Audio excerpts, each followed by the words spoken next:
here's part 2 of why penguins can't fly. Who puts puffins in danger? Puffins' natural predators include gulls, squaws, foxes, sharks, and killer whales, but humans are the greatest threat to their survival. Puffins feed on fish and other sea creatures, so they are endangered by overfishing and oil spills. In some places, people still eat puffins and their eggs. Which bird migrates from pole to pole? The Arctic tern breeds on the tundra and then flies to Antarctica as winter approaches. It makes the longest migration of any bird, traveling more than 21,750 miles each year.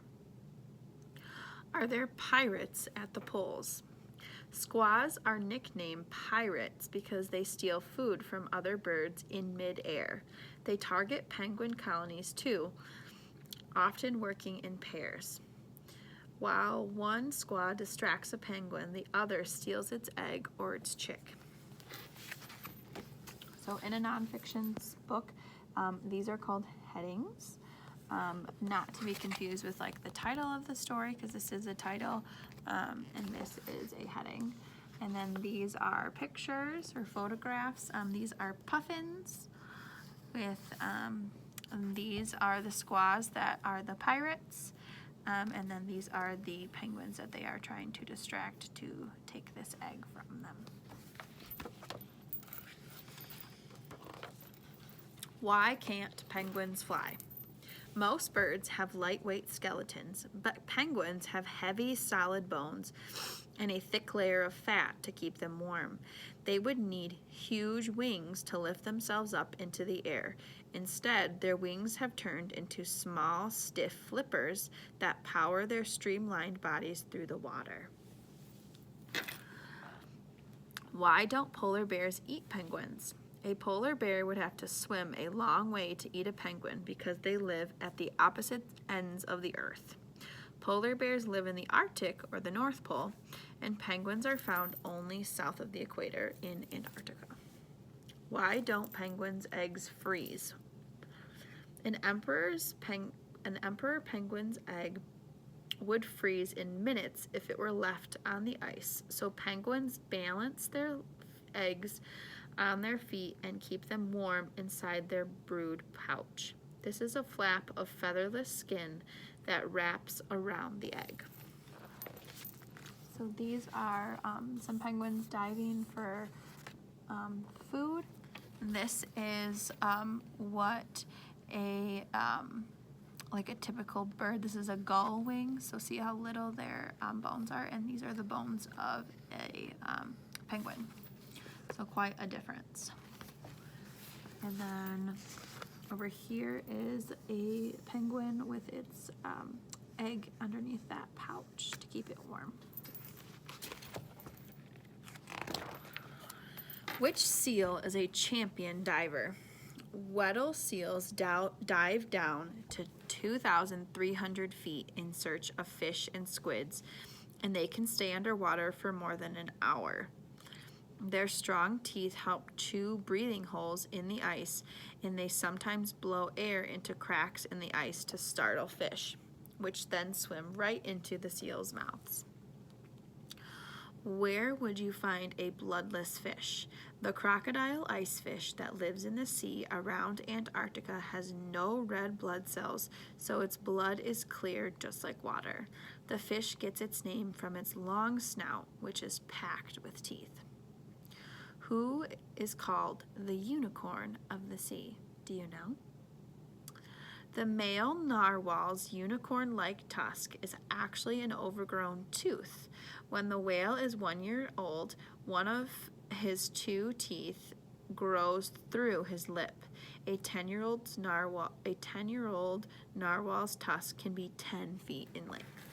Can you imagine having a 10-foot tooth coming out the upper lip? That'd look pretty funny. So this is the seal diving down, and this is the unicorn of the sea, and that is the crocodile icefish.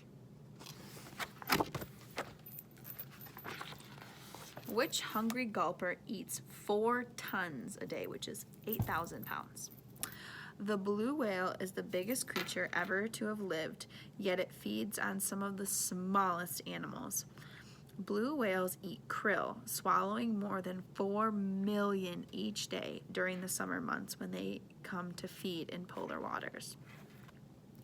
Why are polar seas so lively? The oceans around the poles are teeming with life. Cold water absorbs more oxygen, and currents carry nutrients to the surface where they feed the phytoplankton, microscopic plants eaten by krill, which are an important food for many sea creatures. What are krill? Krill are tiny shrimp-like animals that gather in swarms up to 4 miles long during the polar summers, often turning the water pink. 1 gallon of water can contain 250 krill. So this is a blue whale. And then that's what a krill looks like. And then that is some phytoplankton. So I read, when I was a kid, I read something about the blue whale, and it said that a blue whale's tongue weighs as much as 1 elephant, and the entire blue whale weighs as much as 32 elephants. So that's real big. What does Antarctica tell us about space? The only place colder than Antarctica is outer space, so it is the best place on Earth to test the space robots of the future. Underwater vehicle Endurance has been studying Lake Bonny, but one day it might explore the ocean that scientists believe lies beneath the icy crust of Europa, one of Jupiter's largest moons. Why is Antarctica a meteorite hotspot?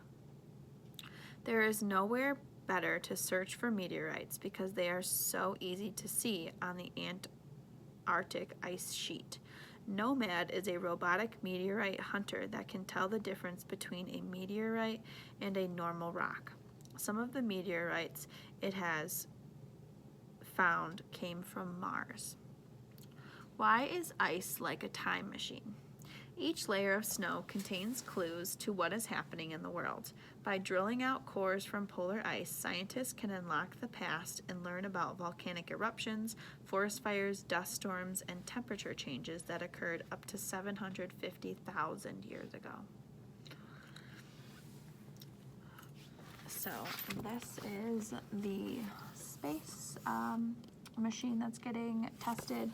This is the meteorite catcher. And this is some polar ice that they can use to study the different layers. Who pollutes the poles? Sadly, human activities sometimes produce chemicals and oil spills that can pollute our world. Winds and ocean currents may carry these pollutants to the poles where they can harm the creatures that live there. What is the ozone hole? Ozone is a gas in our upper atmosphere that protects us from harmful ultraviolet rays from the sun. Human-made chemicals can destroy ozone, and every spring the ozone layer above Antarctica is getting thinner. A smaller ozone hole has recently appeared over the Arctic too. What if all the polar ice melted? If the polar ice caps melted, the sea would rise by about 200 feet, and many low-lying countries would be flooded, but it would take thousands of years for this to happen. That means like Florida would be underwater because they're so low in the sea level. So this is a picture of the pollutants. So it starts with the phytoplankton, then goes to the fish, then goes to the seals, then goes to the polar bears. So that would be the path of destruction. And then here is some more polar ice caps. Here is the ozone hole in the Earth's layer. I hope you enjoyed our first nonfiction story of Rooted in Reading, and I hope you enjoy learning about it the rest of the week. Have a great day.